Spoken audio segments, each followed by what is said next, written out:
We're almost out of time here this week on The Line, but before we go, we wanted to discuss two other bills before lawmakers this year, both dealing with life or death decisions. First, the House Health and Human Services Committee advanced a bill this week that would allow medical aid in dying assistance. That would be for terminal patients, of course. Also this week, a House committee passed through a bill that would repeal a decades-old law making it a crime for an abortion provider to end a woman's pregnancy in most circumstances. Let's start with that abortion bill. And Ed, this bill has basically been trumped since, Roe versus Wade in the 70s, certainly. But there is a new feeling on Capitol Hill, and folks are worried about a change in federal legislation through the Supreme Court, just trying to get in front of something. But there are issues, of course. No bill is ever perfectly clean, or the idea of it. What's your sense of this one when you see the arguments being laid out? Do they make sense to you as a way to do this? Well, as you mentioned, Gene, that Roe v. Wade is the law of the land, and I know there's some concern with the change in the makeup of the Supreme Court. Sure. But ultimately, the way it stands today is the bill in its present form is the bill they want to repeal in its present form is moot, right? It really has no legal purpose or basis to be in the books. Right. We have a lot of laws in the books that are no longer applicable to today's society. Not that that couldn't be in the future, but for the purposes of should we repeal it, what would be the harm? I do understand the arguments on both sides, but maybe it's more of I don't want to call it a feel-good to know that it's there, but what legal efficacy does it really have? And I guess that's the question. That's a good point. Diane, there's opposition, of course, for some reasons of clarity, not enough restrictions. There's a lot of ways to look at this. What's your sense of it when you look at this bill? Is it necessary right off the top of your head? I agree with some of what Ed said.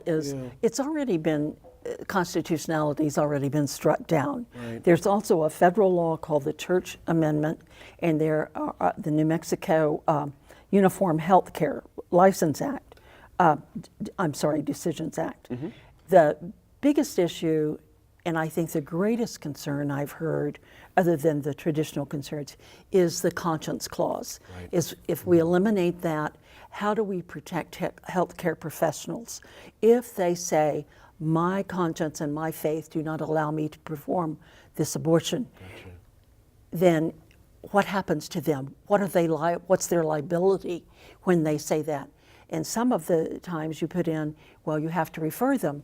Well, technically, if you refer someone to another physician that you know will do an abortion, you're still facilitating the act. Right. So that is one of the greatest concerns. But what I find most interesting about that is a number of the state healthcare associations are supporting this bill, including the New Mexico Medical Society, which is the largest and most prominent organization of physicians in our state. So, and I know them and their ability and their to assess. And so it says to me that maybe this isn't as much of a concern as has been played up in the media.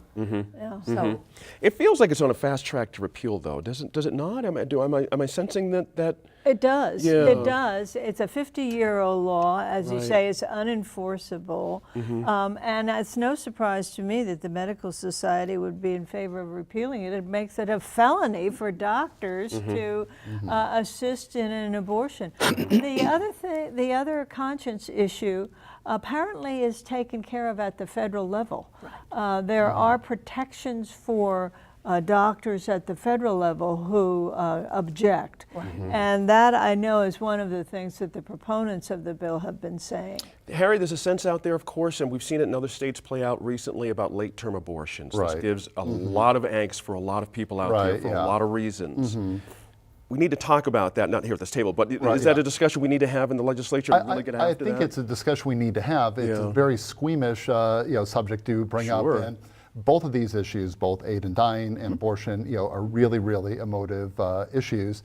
I feel like a lot of times the rhetoric of late-term abortions is really, inflammatory. These are not abortions that, in the main, are undertaken, lightly. There's a significant threat to the mother, or an abnormality, or something else like that.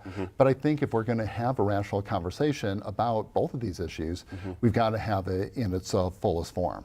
Let's talk about aid in dying, Harry. It really, for a lot of folks who are proponents of it, it seems very simple. It should be a human right to be able to decide on your own. A bodily autonomy issue. Autonomy issue, exactly, better said. But there's arguments on the other side, certainly. But let's start with the right, the asking about the right to die. Yeah. And, let's talk about that Yeah, first. I mean, these are obviously heartrending, cases, and the case involving the judge that really propelled this movement Judge in Whitefield, the state of New Mexico. You can hardly look at the facts of these cases and not have your heart go out to those people. And it seems to me that there does need to be, something in place, for those particular cases.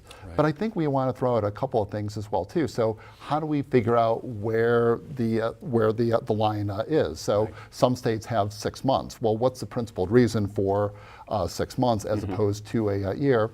The other thing, and I don't think this gets talked about, nearly enough, is what are the alternatives? And in some sense, if you've got a lot of folks that are asking for aid in dying, does this indicate that we've got a failure of palliative care? Do we have people who are socially isolated? So this morning I was listening to a documentary by the BBC about old people in Japan that are getting arrested because they're poor and they're lonely. So I would say that, in a lot of these cases, they're heartrending decisions, but we also want to look at who's asking for these sorts of things and what are the social supports in place that can allow people to make dignified decisions on their own behalf, whatever those are. Good point there. Senator, this has been around for a while. It's not as if this is a new bill. Is there something different in the culture to make this heard differently at this point? And do the proponents have a better chance because of that? Yes, I think they do have a better chance. The courts have thrown it back at the legislature to make this decision. After having ruled that it was legal in 2 different courts. Right. And there are a number of safeguards that are built into this bill this time that were not there before. Right. That is a definition of what is terminally ill, the requirement that the patient be of a sound mind, which counts out Alzheimer's people, and administers the medication themselves, permission from 2 different doctors or physician's assistants or I think nurse practitioners. And, they have to make a determination as to whether this person is terminally ill. There's a second opinion provided now in the bill as well. I think that the more the legislature hears about cases like Dr. Elizabeth Whitefield and the death that she suffered after advocating for this bill for 2 or 3 years, That's right. they are finally going to pass it in spite of religious objections. But in my opinion, the Senate in particular has been responsive and compassionate. When these issues are defined as issues of compassion rather than criminal justice. And that's what happened with medical marijuana. And finally, after seeing the patients come in year after year, more frail, more sick, they finally passed it, and they named it after the person that was there. That's right. We got about 30 seconds. I'm going to give you on this one.